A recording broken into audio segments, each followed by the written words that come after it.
The plan, now I'm the man, it ain't no stopping me. It ain't no stopping me. Got bands, I'ma run it up. It ain't no stopping me. I was broke, came up with a plan, now I'm the man, it ain't no stopping me. Got bands, I'ma run it up. It ain't no stopping me. I done ran up all these bands up in hand and made like 5 bands a day. I was broke, came up with a plan, now I'm the man, it ain't no stopping me. I done ran up all these bands up in hand and made like 5 bands a day. I was broke, came up with a plan, now I'm the man, it ain't no stopping me. It ain't no stopping me. Got bands, I'ma run it up. It ain't no stopping me. I was broke, came up with a plan, now I'm the man, it ain't no stopping me. Got bands, I'ma run it up. It ain't no stopping me. I done ran up all these bands up in hand and made like 5 bands a day. I was broke, came up with a plan, now I'm the man, it ain't no stopping me. I done ran up all these bands up in hand and made like 5 bands a day. I was broke, came up with a plan, now I'm the man, it ain't no stopping me. It ain't no stopping me. Got bands, I'ma run it up. It ain't no stopping me. I was broke, came up with a plan, now I'm the man, it ain't no stopping me.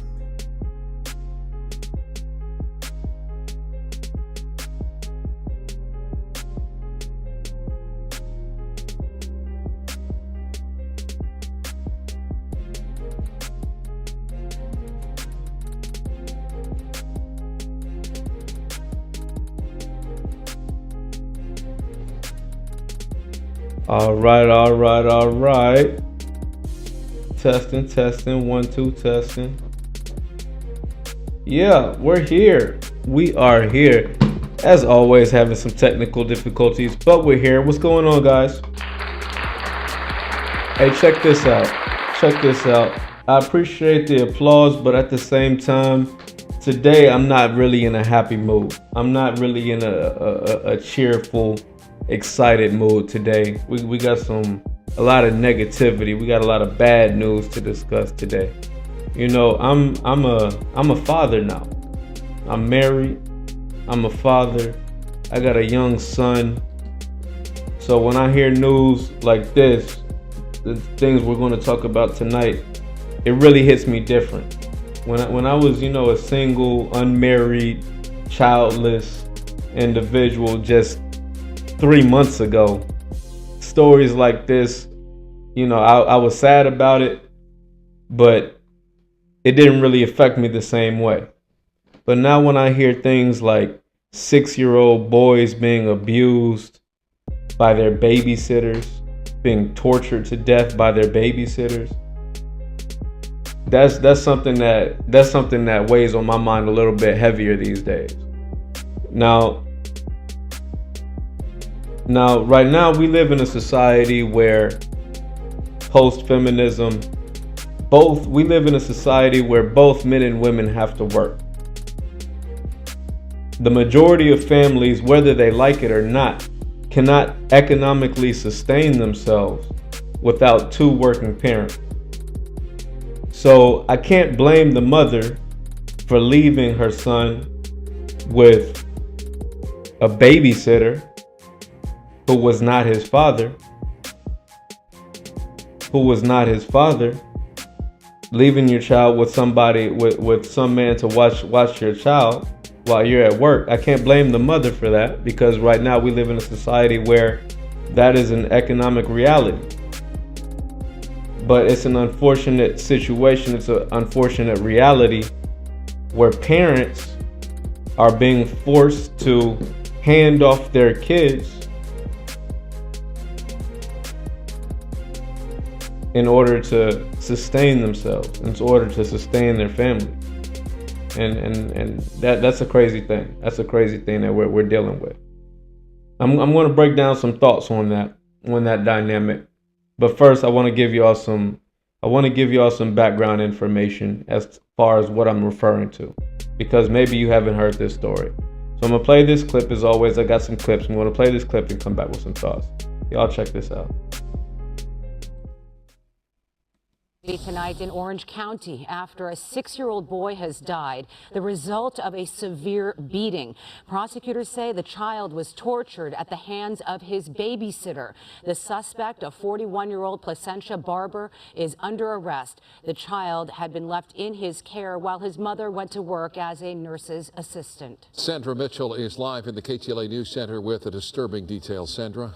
Micah, the details of how this little boy died are absolutely heartbreaking. Tonight, investigators say the suspect in the case is a friend of the child's mother, a man who she trusted with her little boy. Oh no, 6-year-old Chance Crawford was a happy child. He had just started first grade and loved riding his scooter. Chance was like a bright kid, just very outgoing, smart, funny, and just love just talking about just a whole bunch of things, man. But yesterday afternoon, Chance died 5 days after he was carried into the ER at Children's Hospital, Orange County. Investigators say he had been beaten and tortured by his babysitter. Seeing my son like that, and I was there with him in critical condition from the time he was there, it's just devastating. The suspect in the case, 41-year-old Ernest Lamar Love, is charged with murder, torture, and child abuse.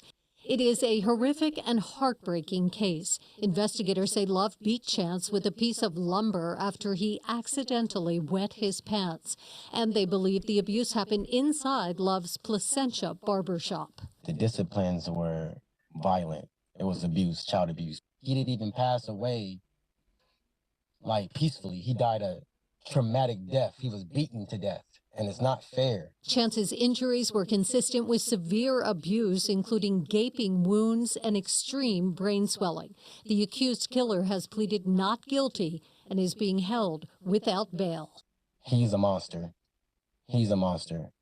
I'm sorry. He deserved whatever it is that God gives him. I'm gonna let God handle him. The family does have 2 GoFundMe accounts as they now face these incredible medical bills for little Chance. We have links to those accounts. They're on our website, ktla.com. Micah, Cher, back to you. Sandra, thank you. Do not pay. So this is what we're seeing now. We're seeing situations, and just for the audience, I know it might have been hard to tell there. The man who was saying that he's a monster, that was the father of the young boy. That was not the murderer. When they were switching back from the man in the car and showing images, it might have been hard to tell the difference. But the man who killed the 6-year-old child, and I know I'm probably going to get censored on YouTube for saying the things that I'm saying, but you know, so be it. So be it. The man who killed that 6-year-old boy, he was not the father. The father who was describing sitting there in the hospital, showing concern for his son who died a traumatic death. He was staying relatively calm, but that was not the murderer. Okay, I want to make that clear for the audience.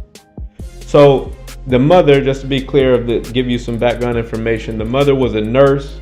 She didn't decide, but she did decide to leave her 6-year-old son with his barber, hoping that he would babysit. Now, they're not giving a lot of background information as far as did the barber know that she was just, how long she was going to be, all of the information as far as this is his barber. So was he sitting there getting a haircut and then the mom just left? We don't know. I don't really know the details. I've showed you the reports that I've received, the information that I've received.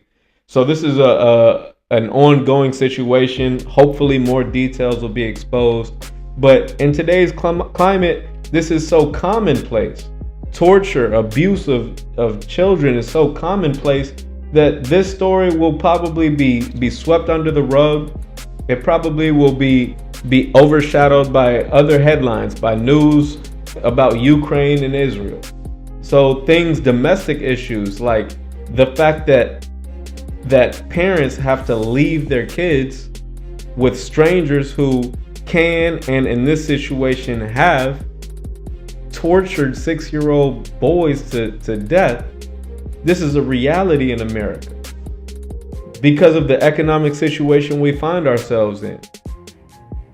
It's a situation where Both parents, mother and father, and a lot of households across America have to work. We can't go back to the good old days, right? Make America great again, where a father would be able to provide for his family off of his salary alone, and a mother would be able to focus all of her attention towards the family and the domestic issues of the household. We no longer live in that society. And let me be clear, that's an American situation. This isn't, and other societies aren't necessarily built the same way. It's spreading, this philosophy, this way of life is spreading across the globe. But right now, the West, America in particular, is leading the charge and putting fathers in such an economic bind to where mothers have to work instead of devoting their time and attention to kids. Not only that, we're in a situation where feminism has so brainwashed women that even if the man is in a position where he can work and provide for the family, a lot of women would be unwilling to focus all their time and attention towards their children because they feel like, hey, I'm equal to a man. I can work and we can just juggle both. The brainwashing of the women that we're dealing with in American society and really modern women across the globe. This modern mentality of there's no difference between men and women.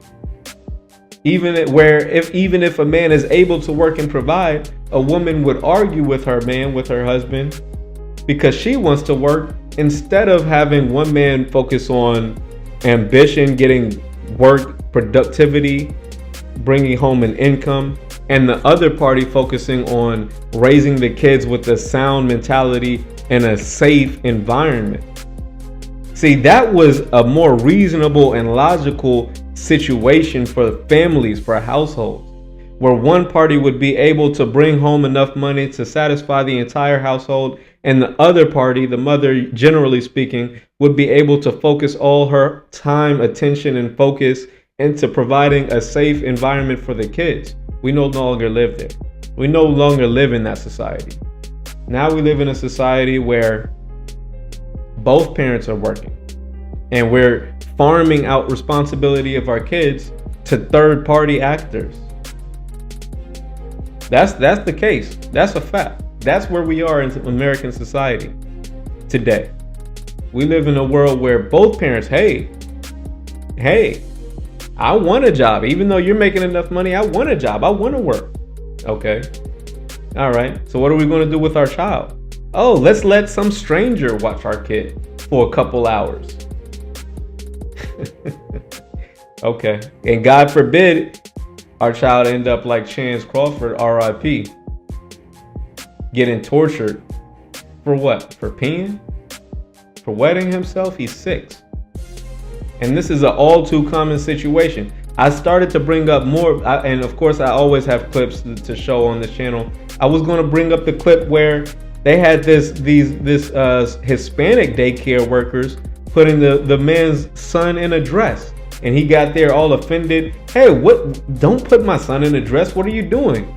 Oh, well, it's the first time, the last time, making excuses. So it doesn't always have to go in the extreme position like we see in Chance Crawford's situation. It's just even in a safe environment under these third-party actors, these babysitters, these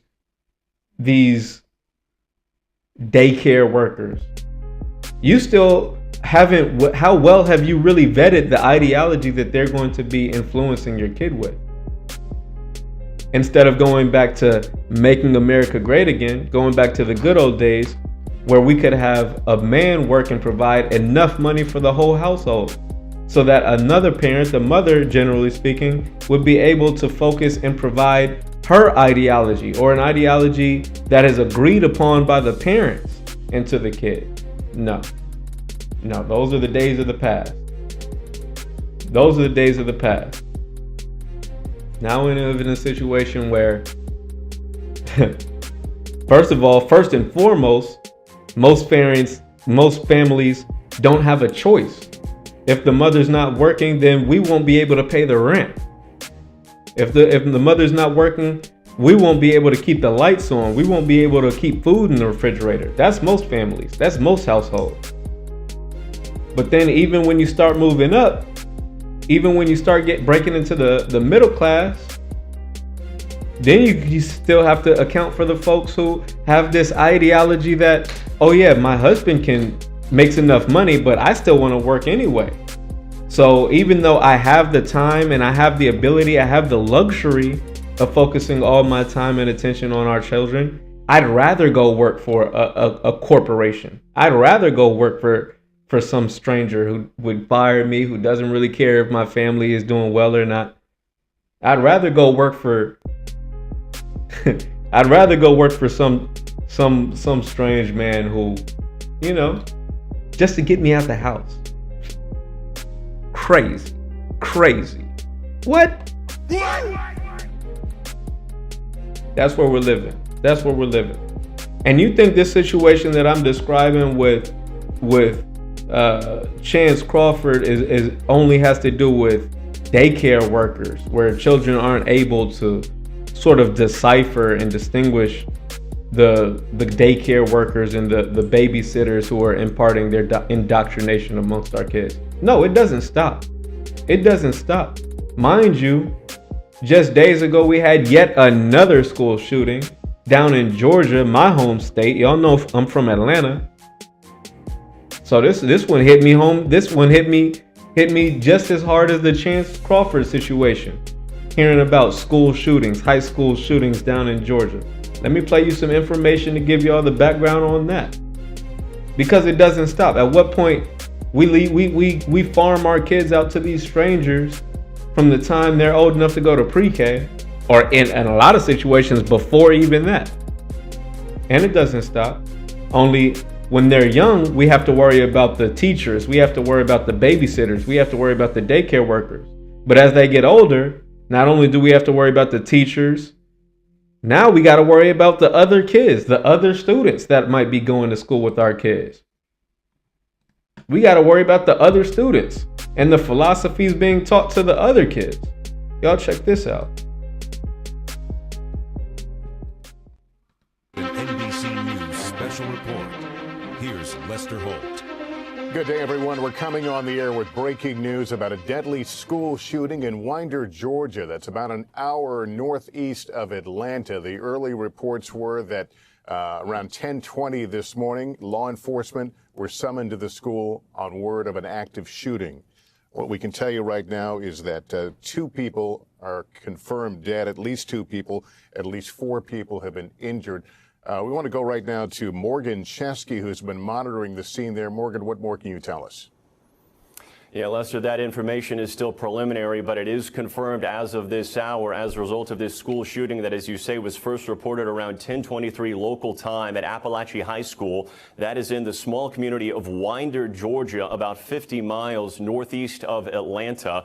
This video is from our affiliate in Georgia, and you can see a massive law enforcement presence in and around that high school. The entrances and exits, you can see multiple officers located, and there hundreds of students have been directed to that football field where the district is saying they will be reunited with their parents soon. We are still awaiting an official update from authorities there on the scene. We do know, according to the FBI, that their Atlanta office is aware of this current situation. Agents are on scene coordinating with and supporting local law enforcement. Our affiliate there reported at least 1 medical helicopter taking someone away from that scene. Of that number impacted that you mentioned, Lester, 2 confirmed fatalities, 4 confirmed injured. I think it's very important to stress that the gunman is in custody at this time. We do not know if they are one of those who are wounded or the weapon that was used. We're only hearing reports that gunfire took place inside this high school around 10:23 local time. Incredibly dynamic situation. Law enforcement to try to make this as orderly as possible. Sorry about that, guys. But as you can see, multiple people have been killed. And this was reported a day ago, that video I played you. As of the latest reports, from my understanding, 4 people have been killed, 2 teachers and 2 children. 2 people, 2 teachers, and 2 children have been killed. And this was on the first day of school, the very first day of school. So the shooter was like, yeah, I don't feel like going to school this year. Let's get it over with. Why wait and why go all through all the trouble of going to school every day and then shoot at the end of the year? Let's just pop off early. And of course, that white shooter was apprehended peacefully. Of course he was apprehended. He was arrested peacefully after shooting 2 children and 2 adults. Got it. Check. Okay. Shooting after killing 2 students and 2 adults. So we as parents have this to contend with. This is what we have to contend with. We as fathers, this is what we have to worry about. Who are these strangers we're allowing around our kids? And why has this become so commonplace? What are the solutions? What are the alternatives? Because in the words of Kamala Harris, it doesn't have to be like this. It doesn't have to be like this. Why is it that we're just accepting this reality where we've got to farm our kids out to these indoctrination centers? The majority of the curriculum that these kids are going to has zero relevance to everyday life anyway. So when Donald Trump's talking about school choice, listen, hey, my ears are perking up. I don't forget the schools in my area. I want my kid going to a small private school with a select few that I can vet, that I can get to know, that we can have a community. Let me tell you this. When I was growing up, I went to public school, I went to private school, and I was homeschooled. So I've seen the difference between the 3. And I've gone to charter school. I've been to every type of school. The one thing I know, the safest environment was when I was getting homeschooled. Now, that's a fact. That's the safest environment. That's the safest environment I was with.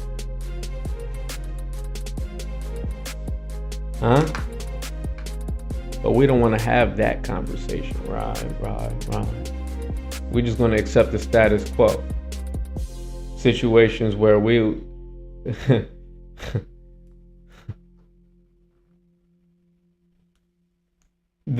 one thing about it, and people always talk about wages, the wage increases.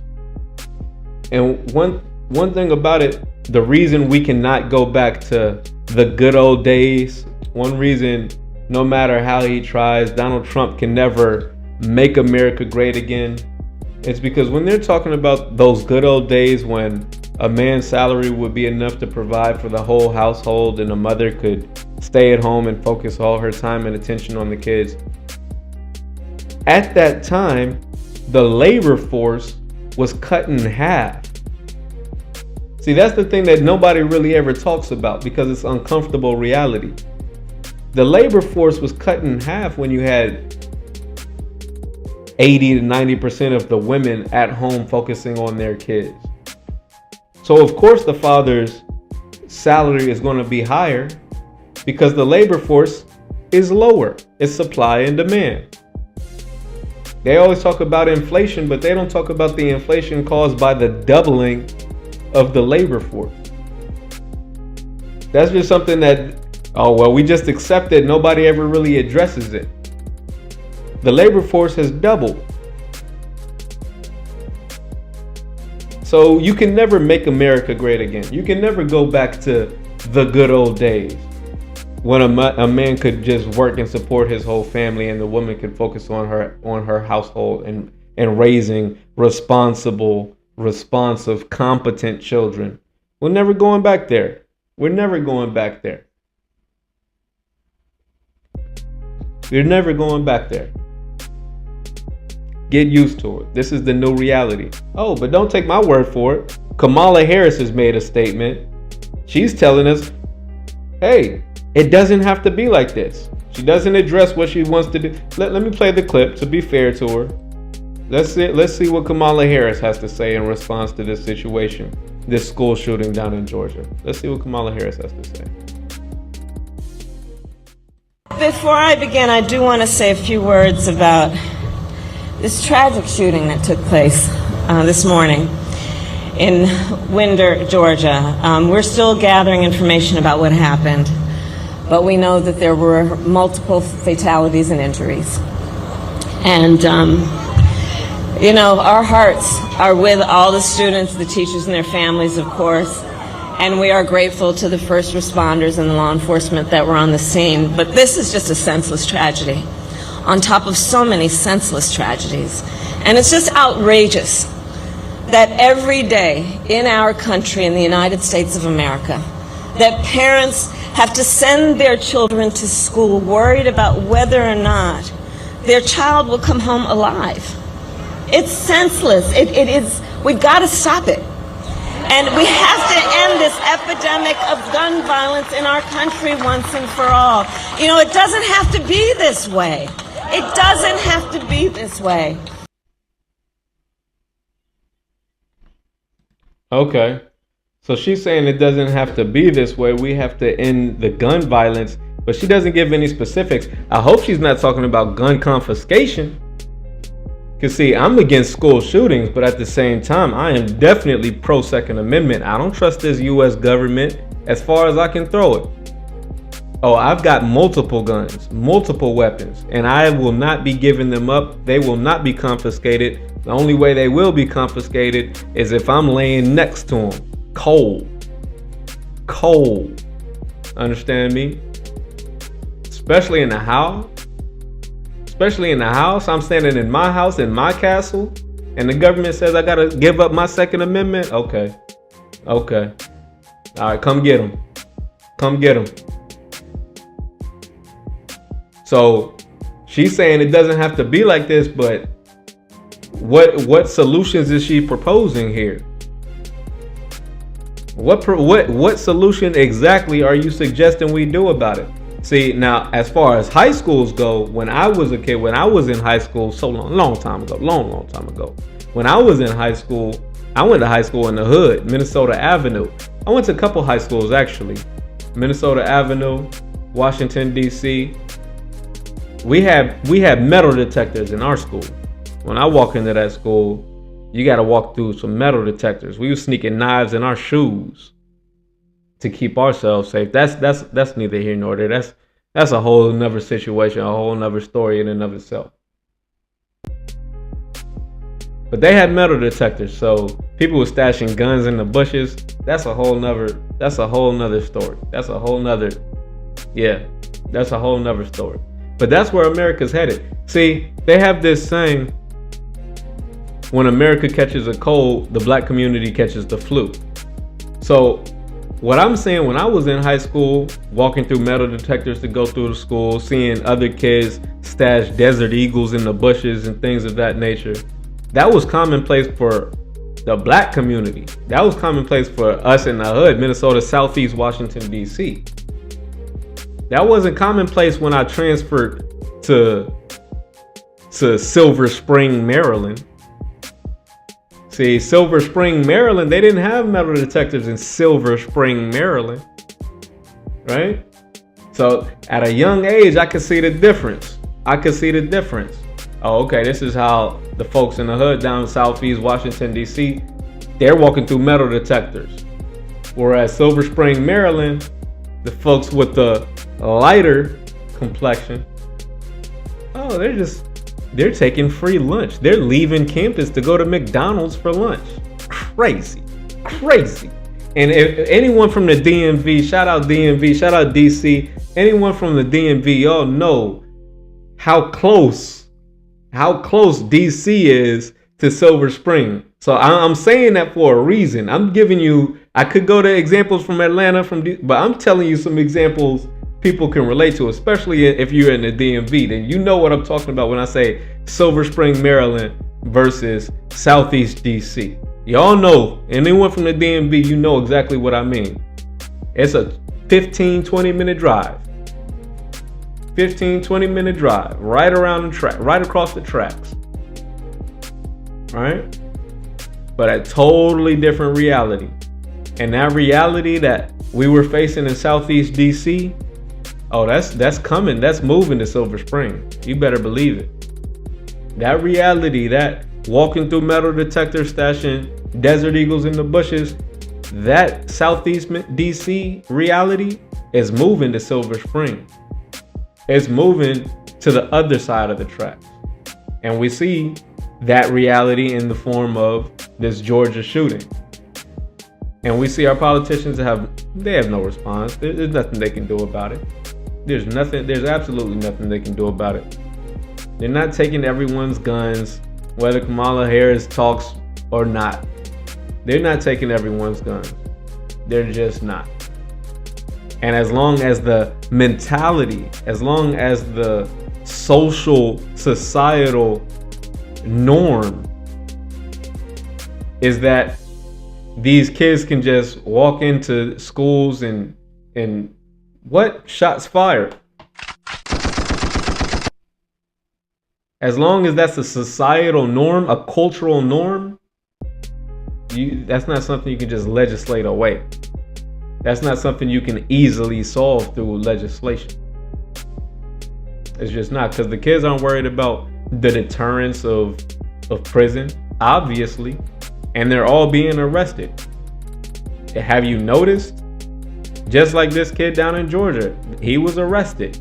They're all being peacefully walked outside of the school. They're not being lit up. There's no deterrence for school shootings. There's no deterrence for school shootings.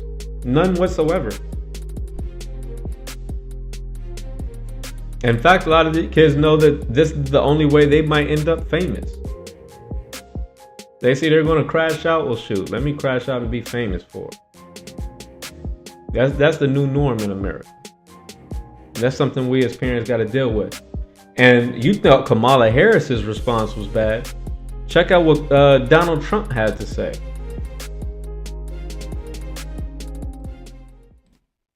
But we have to get over it. We have to move forward. We have to move forward. But we have to get over it. We have to move forward. We have to move forward. Got it. Got it. Just gotta move. Just gotta get over it. Just gotta move forward. That's Donald Trump. 4 dead, 9 injured in Georgia school shooting. His response: yeah, we're gonna have to get over it. But we're gonna have to get over it. Gotta move forward. But we have to get over it. We have to move forward. We have to move forward. But we have to get over it. We have to move forward. We have to move forward. Heard you. Heard you. So accept it, folks. Accept it, folks. Get used to it. This is the new norm. This is the new norm. So as I said, man, I'm not in the best of moods today. This isn't a topic as a newly married, new father. I've got a kid. I've got a son. As a newly married, new father, these type of stories, they sort of hit me a little bit different these days. These type of stories hit me a little bit different these days. So I apologize if I wasn't in my general cheerful spirit and mood. All right. Do me a favor, if you enjoyed tonight's conversation, be sure to hit the thumbs up button. If it's your first time watching, or if you haven't done so already, smash the subscribe button for more content just like this. Talking about a wide range of topics. It's not always this gloomy. It's not always this dark. Sometimes we've got lighter topics, but this was what was weighing on my mind for tonight. I had to address that. 2 local stories too. 2 local stories down in Georgia, man. Y'all know I'm from Atlanta, so that one hit. And then a 6-year-old boy, man. 6-year-old boy getting tortured, man. Man, that's yeah. All right, guys. Hit the thumbs up button. Subscribe to the channel. I'll catch you on the next one. Peace.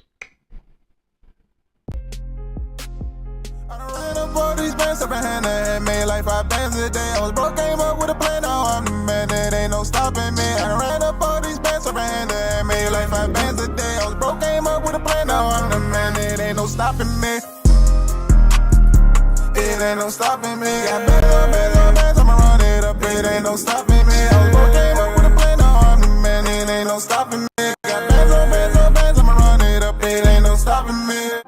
I done ran up all these bands up in hand and made like 5 bands a day. I was broke, came up with a plan, now I'm the man. It ain't no stopping me. I done ran up all these bands up in hand and made like 5 bands a day. I was broke, came up with a plan, now I'm the man. It ain't no stopping me. It ain't no stopping me. Got bands, I'ma run it up. It ain't no stopping me.